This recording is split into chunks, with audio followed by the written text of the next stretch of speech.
पश्चिमी यूपी में उनका बोलबाला रहा है। संजीव बलियान को पश्चिमी यूपी में किसानों का बड़ा नेता जाना जाता है। हमारे साथ हैं संजीव बलियान जी, केंद्रीय राज्य मंत्री। ये बताइए कि आज नाश्ते पर क्या खिला रहे हैं हमें? देखिए, नाश्ते में हमारे यहाँ पहले से ट्रेडिशन है गांव के स्तर से ही कि सुबह गोचनी की रोटी खाते थे। पुराने समय से गोचनी होती है, ये आप चने का आटा और गेहूं का आटा मिक्स करके एक ही आटा बनता है, उसे गोचनी की रोटी कहा जाता है। तो ज़्यादातर चने की रोटी हमारे यहाँ खाते हैं और गाय का दूध या चटनी है, और ये माँ ने आज छोले बनाए हैं और अचार है हमारा गांव अचार, बाग में से बाग के आम और सरसों का तेल में अचार बनता है। ये मक्खन है, यही हमारा ट्रेडिशन है। ये दूध है, ये दूध है जी, ये देसी गाय का। मैं हमेशा देसी गाय का दूध मुझे बहुत अच्छा लगता है। बहुत अंतर है टेस्ट में और उसमें, तो मैं हमेशा देसी गाय का दूध पीता हूँ। जब बात देश की हो रही है और वहीं देश के किसान इस समय आंदोलन कर रहे हैं, सरकार की विफलता हो जाती है क्या? आंदोलन हो जाते हैं बार बार। देखिए, एक तो ये आंदोलन सिर्फ पंजाब में है। पंजाब देश का एक प्रदेश है, तो एक तो पूरे देश का नहीं है, सिर्फ हर प्रदेश की अपनी स्थिति है। पंजाब में गेहूं और चावल होता है, हरियाणा में ज़्यादातर गेहूं और चावल की खेती है। मेरे यहाँ गन्ना है। पूर्वी उत्तर प्रदेश में जाएंगे तो दालें पैदा होती हैं, राजस्थान में जाएंगे तो ज्वार बाजरा होगा। ये देश इतना विविधताओं से भरा हुआ देश है कि एक क्षेत्र के किसान की समस्या दूसरे किसान की समस्या से बिल्कुल अलग। तो देश का नहीं, ये पंजाब के किसानों का आंदोलन है।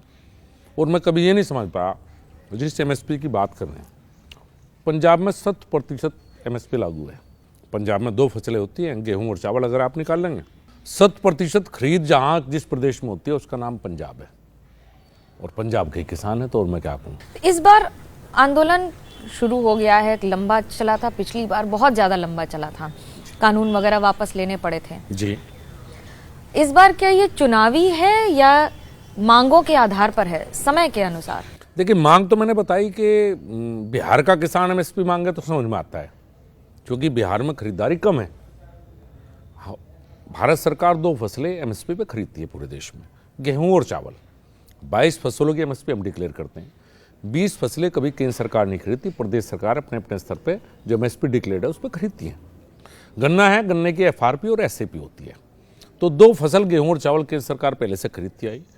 जब कांग्रेस सरकार थी तो 10 साल में करीब 7 लाख करोड़ रुपए का गेहूं और चावल खरीदा गया था किसान से। वही जब भारतीय जनता पार्टी की सरकार आई, 10 साल में 18 लाख करोड़ से ज़्यादा का खरीदारी हुई। तो आप कह सकते हैं कि एमएसपी पे खरीदारी करीब 2.5 गुना ज़्यादा बढ़ी है पहली सरकार से। और पंजाब में 100% होती है। तुम किसी की भी समझ में, जो भी इस क्षेत्र को अच्छी तरह जानता है, वो ये नहीं समझ सकता कि पंजाब, ये तो दूसरे क्षेत्र के किसान की मांग तो हो सकती थी, लेकिन पंजाब में जब एमएसपी पे खरीद है पहले से, और तो फिर उसके बाद तो मुझे नहीं लगता कि, मैं भी नहीं समझ पा रहा कि उनके आने का मकसद क्या है। कौन है इसके पीछे? क्योंकि जिस तरह की गाड़ियां लेकर आते हैं या फिर जिस तरह की ट्रैक्टर्स की तैयारी की कूच करेंगे दिल्ली के खिलाफ। देखिए, मैं तो नहीं कह सकता कौन है, वो ना मुझे कहना चाहिए,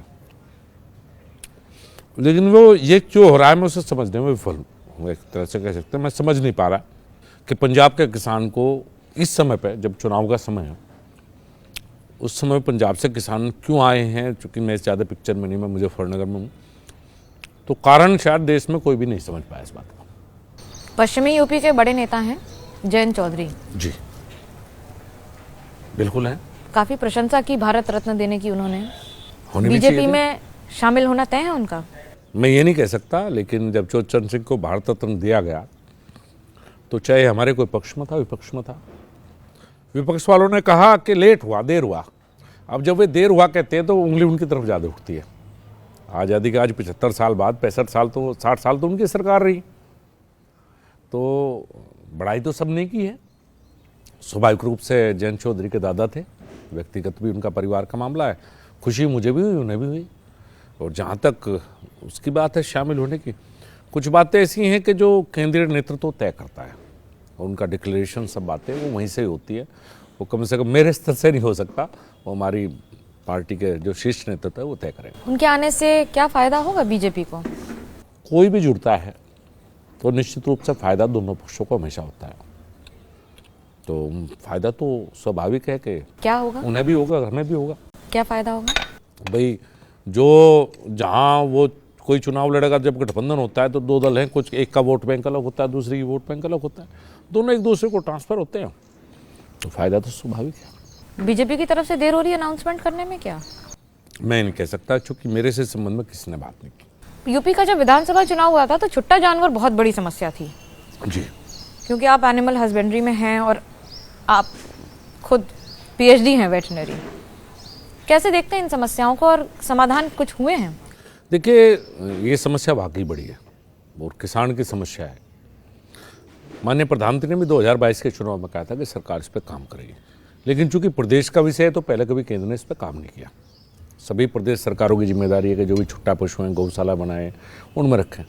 एक पायलट प्रोजेक्ट के तौर पर मुजफ्फरनगर में हमने शुरू किया है, काऊ सेंचुरी हमने उसे नाम दिया है। तुगलकपुर कमेड़ा गाँव में बन रही है, करीब 50 एकड़ में, 5000 गोवंश के रखने की उसमें व्यवस्था है। 2000 के करीब जा चुके, इसी महीने हमने शुरू की है, क्योंकि जो छोटी बनी उनमें व्यवस्थाएं ठीक नहीं हो पाई।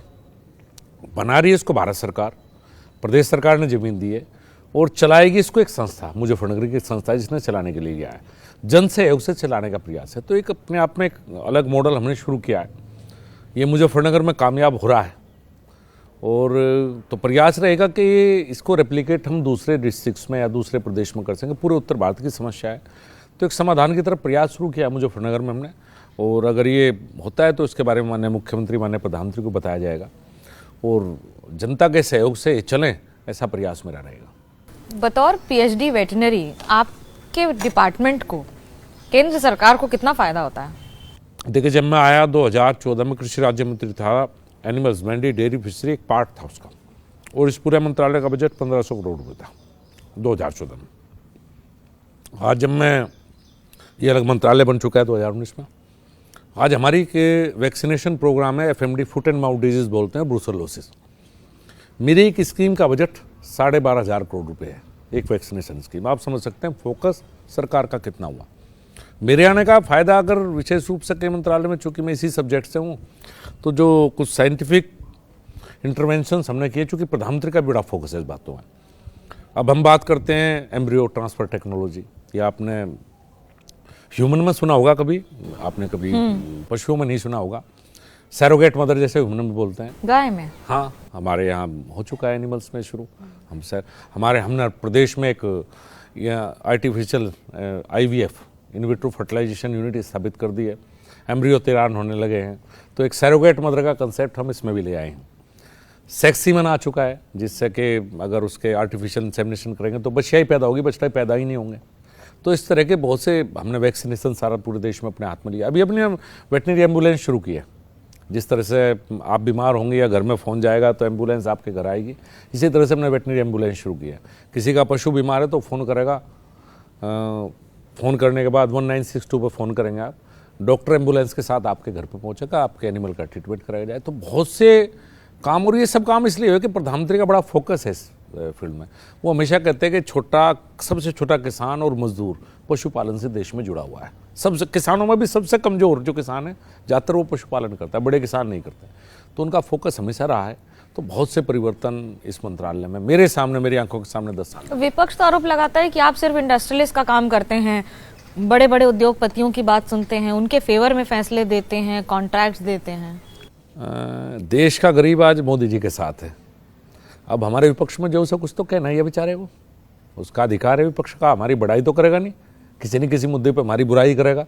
लेकिन देश में पहली सरकार है जो शायद गरीबों के बारे में इतना सोचती है। और आप किसी गरीब से पूछेंगे बात, तो उन्होंने कहेगा कि मोदी के दिए हुए घर में रह रहा हूँ, मोदी का राशन मिलता है। तो एक ऐसा कंसेप्ट आया है कि सरकार गरीबों ने अपनी मान ली है, कोई कुछ भी कहे, उसके कहने से कुछ नहीं होता। ऐसी बातें चलती रहती हैं कि आपके परिवार से लोग राजनीति में शामिल होना चाहते हैं, आपकी धर्मपत्नी या बाकी लोग भी जी आगे बढ़ना चाहते हैं। मेरे परिवार में कोई भी राजनीति में, मेरा छोटा भाई वो प्रोफेसर है सरदार वल्लभ भाई पटेल यूनिवर्सिटी में। मेरी पत्नी हरियाणा सरकार में अभी तक कर्मचारी थी, उन्होंने VRS ले लिया है, चूँकि वो समय घर को दे। मेरे परिवार से, हाँ, मेरे जो पारिवारिक रूप से गांव में हैं कजन के लिए, वो जरूर राजनीति में लोकल मुजफ्फरनगर की, और उनका अधिकार है। लेकिन मेरी पत्नी, मेरा भाई, इनमें से कोई राजनीति में कहीं नहीं है। हाँ, मेरे सहयोग के लिए मेरी पत्नी भी कहीं प्रोग्राम में चले जाए, वो आता लगे। जब आप राजनीति करते हैं, आज से 10 साल पहले की राजनीति और आज की राजनीति में अंतर क्या आया है? देखिए, पहले मोदी जी के दौर से पहले की राजनीति जो थी वो व्यक्तिगत संबंधों पे, लालच में, उस तरह की राजनीति हम लोग करते थे। अब राजनीति की दिशा बदल गई। अब मैं जाऊंगा गांव में तो मैं सिर्फ विकास की बात करूंगा। मैं कहूँगा अच्छी सड़कें बनी हैं, 4 घंटे से आज 24 घंटे, 4 घंटे बिजली आती थी इसी मुजफ्फरनगर में, आज मुजफ्फरनगर शहर में 24 घंटे बिजली है, गाँव में 18 घंटे बिजली है। 4 घंटे से 24 घंटे में हम पिछले 10 सालों में पहुँचे। अच्छी सड़कें आप आई होंगी, हर गांव में टंकी लग रही है, हर घर में जला रहा है, तो बहुत। अब हम विकास की बात करने लगे। अब एजेंडा सेट कर दिया है मोदी जी ने कि जिसको भी राजनीति करनी है, जनता के हित की, देश के हित की राजनीति करेगा। यूपी की बात चलती है कि बहुत बड़ा राज्य है, 80 लोकसभा सीटें हैं, डिलिमिटेशन के बाद बढ़ेगा, तो क्या पश्चिमी यूपी को अलग किया जाएगा कि उसी के साथ ही चलेगा? देखिए, बहुत बड़ा निर्णय है। मेरी व्यक्तिगत राय इसमें कुछ और है, सबको पता है, उस राय को मैं कभी नहीं छुपाता। क्या है? मेरी राय तो ये है कि भाई हाँ, छोटा प्रदेश होता है तो ज़्यादा बेहतर डेवलपमेंट होता है, ज़्यादा कंट्रोल में स्थितियाँ रहती है। वो मेरी व्यक्तिगत राय है, वो हमेशा रहती है। और इतना लोकतंत्र में और मेरी पार्टी में मुझे अधिकार भी दिया है कि मैं अपनी व्यक्तिगत राय किसी भी मंच पर रख सकूँ। लेकिन ये फैसला बहुत बड़ा है, कोई मेरी राय से फैसले नहीं होते, कभी भी होते, सबकी अपनी अपनी राय हैं। और देखो, भविष्य में कभी कुछ होगा तो। यूपी में 80 सीटें हैं, कितनी आएंगी और कैसे आएंगी? विपक्ष भी तो है। 2014 में हम 73 सीटें जीते थे। मुझे इस बार माहौल 2014 से भी बेहतर लग रहा है कई मायनों में।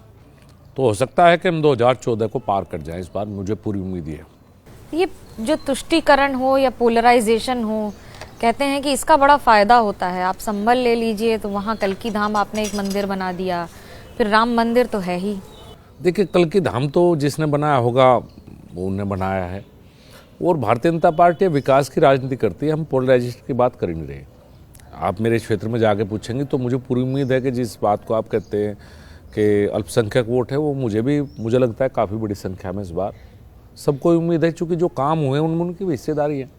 जो गरीब के लिए काम हुआ है, जो डेवलपमेंट हुआ है, ये क्राइम कैपिटल कहा जाता था इस मुजफ्फरनगर को। अब आप देखिए, शांति है चारों तरफ, तो इसका यहाँ चोरी डकैती राजनी आम बात थी, तो उसके शिकार कोई जाति धर्म देख के तो लोग होते नहीं थे। तो अब तो एजेंडा बताया ना मोदी जी ने, एजेंडा दूसरा सेट कर दिया। अब उनका पुराना टेप रिकॉर्डर बज नहीं पाएगा। मुजफ्फरनगर पे दंगे के दाग बहुत गहरे रहे हैं, खत्म हुए हैं कि आज भी चुभते हैं? देखिए, बड़ा ये बात सबके लिए है कि दुख और दर्द सबको हुआ, नुकसान भी सभी पक्षों का हुआ। लेकिन मुझे लगता है कि हम उससे आगे बढ़ गए हैं। ये जो 11 साल का सफ़र है 2013 से 2024 तक, इसे 10 साल में पिछले जब से देश में मोदी जी आए हैं, हमारे यहाँ कोई जातीय धार्मिक तनाव मुजफ्फरनगर में नहीं हुआ। बड़े शांति से, प्यार से, कोई झगड़ा, कोई आपसी तनाव मुझे कहीं दिखाई नहीं देता। और ज़्यादातर जो मामले थे उनमें फैसले हो चुके हैं। हमारे यहाँ आज भी पंचायती सिस्टम में बैठ के बहुत सी चीज़ों के हम फैसले कर लेते हैं।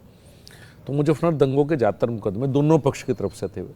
उसमें पहले दिन जो मरे थे वो 17 लोग उसमें हिंदू पक्ष के थे, अगले दिन मुस्लिम पक्ष के लोग मारे गए। ज़्यादातर मुकदमों में आपस में बैठ के हमने फैसले कर लिए हैं और शायद हम उससे आगे बढ़ चुके हैं। इस बार की चुनावी तैयारी में ये दूध का कितना बड़ा योगदान होगा, उसके बारे में व्यूअर्स को बताइए हमारे। क्या योगदान होगा? ये जो डेली पीते हैं इसकी क्या खासियत है, इसको जरा मुझे देखिए, बताइए। क्या है कि देसी गाय का दूध है, इसको A2 मिल्क बोलते हैं। आजकल नया चला है, बहुत से लोगों को पता नहीं क्यों। अब जब आप इसको साइंटिफिकली तो बहुत ज़्यादा अंतर नहीं है। देखिए, अगर चूँकि मैं PhD हूँ तो मैं अगर साइंस सबक की बात करूँगा तो नहीं है, लेकिन इसका एक टेस्ट जो है देसी गाय के दूध का वो बिल्कुल अलग है। आप जो दूसरी गाय का दूध पियेंगे, इसका करेंगे, वो बिल्कुल अलग है। और तो मैं यही कह सकता हूँ कि मुझे पसंद है, मुझे अच्छा लगता है। और अब पिछले 10 सालों में जो हमने एक पॉलिसी चेंज की है हमारे मंत्रालय ने भी, पहले देश में क्रॉस ब्रीडिंग पे एम्फेसिस था, जो जिनको देसी भाषी में अमेरिकन गाय बोलते हैं, जर्सी अमेरिकन, जर्सी और होस्टन फ्रीजियन, 2 तरह की गाय हम विदेश से लेकर आए, क्रॉस किया और एक नई नस्ल तैयार कर दी, क्रॉस ब्रेड बोलते हैं। 10 साल में हमने पॉलिसी चेंज कर दिया। अब हमारा फोकस जो हिंदुस्तानी हमारी गाय हैं, जो हमारी ब्रीड्स हैं, चाहे वो साहिवाल हो, चाहे वो काकरेच हो, चाहे वो गिर हो, चाहे हरियाणवी हो, अब हमारा फोकस है अपनी देसी गाय के इम्प्रूवमेंट में। हम अपनी देसी गाय को बेहतर बनाना चाहते हैं। हमारी गाय को ब्राज़ील लेकर गया गिर, आज ब्राज़ील में 30 लीटर से ज़्यादा दूध दे रही है। हमने वो काम नहीं किया, हम बाहर से लाने में लग गए, होस्टन फ्रीजियन और वो। तो अब हमारा फोकस है कि जो हमारी देसी गाय हैं उनको हम बेहतर करें, उनका दूध मिल्क प्रोडक्शन बढ़ाएं। और आज दुनिया में हम नंबर 1 है मिल्क प्रोडक्शन। मत्स्य पालन में क्या अंतर आया है पहले से लेकर अभी तक? बहुत ज्यादा फोकस इस पे रहा नहीं है सरकार का पहले। नहीं, इसमें तो कुछ था ही नहीं पहले, लेकिन मंत्रालय भी नहीं था शायद। मंत्रालय में कुछ था ही नहीं एक तरह से। 2015 में हम ब्लू रिवोल्यूशन लेकर आए थे स्कीम, और अब 2019 में हम प्रधानमंत्री मत्स्य संपदा योजना लेकर आए हैं। बहुत बड़ा इन्वेस्टमेंट सरकार ने फिशरी के सेक्टर में किया। इस साल का हमारा करीब फिशरी का एक्सपोर्ट जो 60,000 करोड़ का एक्सपोर्ट हमने किया है। अब ज़्यादातर झींगे को एक्सपोर्ट करते हैं, आप जानते हैं। और पहले ये सीमित था, फिशरी कोस्टल इलाकों में सीमित था सिर्फ। अब आप जाएंगे, आपको मुजफ्फरनगर में पॉन्ड्स मिलेंगे जहाँ मछली पालन लोग कर रहे हैं। आपको राजस्थान और हरियाणा और पंजाब में झींगा पालन शुरू हो चुका है। आप देखिए, जो सैलाइन वाटर है, जहाँ पानी खराब होता है ज़मीन में, समुद्र के पानी के बजाय उस पानी का इस्तेमाल कर रहे लोगों ने झींगा। रेगिस्तान में मत्स्य पालन सर, आप नागौर जाएंगे, आप चूरू जाएंगे, चूरू में जो बिल्कुल राजस्थान का बिल्कुल रेगिस्तान वाला जिला है और पानी खराब है वहाँ पे। अंडरग्राउंड वाटर, सैलाइन वाटर बोलते हैं उसको, खारा पानी, उसमें आप फसल नहीं कर सकते। उस खारे पानी में लोग, किसानों ने झींगा पैदा करना शुरू कर दिया। सरकार की क्या उसमें भूमिका सरकार है? की करीब आप ये मान लीजिए 40% से लेकर 60% तक सब्सिडी है झींगा पालन। अगर आप नया किसान कोई शुरू करना चाहता है, 40 से 60% तक सब्सिडी है। हमारा रोहतक में सेंटर है, हमारे हैदराबाद में सेंटर है। पहले ट्रेनिंग की व्यवस्था भी है और बाद में सब्सिडी की व्यवस्था भी किसानों के लिए इसमें की गई। अगर देसी गाय का कोई फार्म खोलता है और 200 गाय का खोलता है तो मेरे मंत्रालय से 2 करोड़ रुपए की सब्सिडी है, लेकिन है वो देसी गाय के लिए, क्योंकि हमारा फोकस देसी गाय पे। इंटरप्रेन्योरशिप को बढ़ावा देने का प्रयास इस सरकार ने किया है। जो पढ़े लिखे युवा है वो animal husbandry, dairy, fishery sector में आए, अपने आप को स्टेब्लिश करें और लोगों को भी सिखाएं। संजीव बलियान जी, आपने हमसे बात की, इसका बहुत बहुत शुक्रिया। और जिस तरह से ये आंकड़े बताए हैं, ये अपने आप में न सिर्फ दिलचस्प हैं बल्कि कुछ अविश्वसनीय भी लगे हमें। फिलहाल कैमरा पर्सन सुनील पांडे और मनोज त्रिपाठी के साथ मुझे मनोज्ञा लोहीवाल को दीजिए इजाजत। खबरों का सिलसिला एबीपी न्यूज पर जारी है।